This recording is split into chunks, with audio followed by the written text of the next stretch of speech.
Syederalun banjir kiriman menerjang Singkil, ibu kota Kabupaten Aceh Singkil pada Sabtu 9 Maret 2024.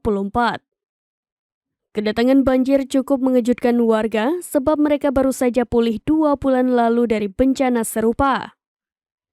Banjir tersebut merupakan kiriman yang sehari sebelumnya merendam daerah hulu sungai yaitu Kecamatan Suromakmur, Simpang Kanan, dan Kecamatan Gunung Meriah.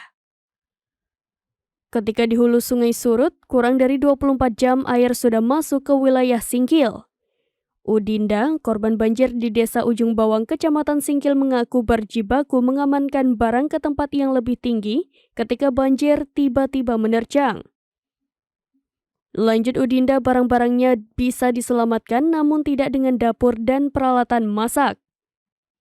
Kondisi itu sangat menyulitkan sebab ia tak leluasa memasak untuk mengisi perut.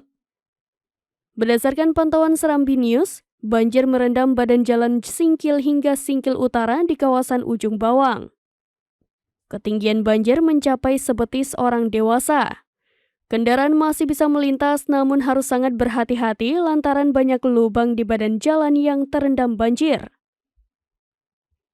Sementara itu, rumah penduduk terendam banjir hingga ke jendela. Kondisi itu menyulitkan warga bertahan dalam rumah, kendati telah memasang meja darurat untuk menghindari banjir.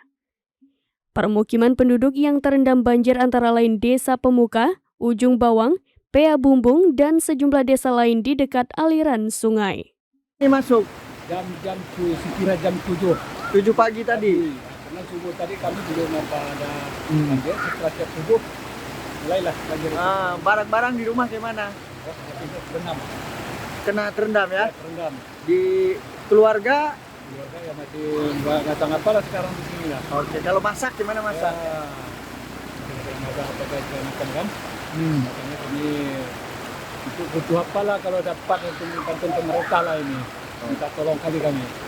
Dari Aceh Singkil, Dede Rosadi, serambinews.com.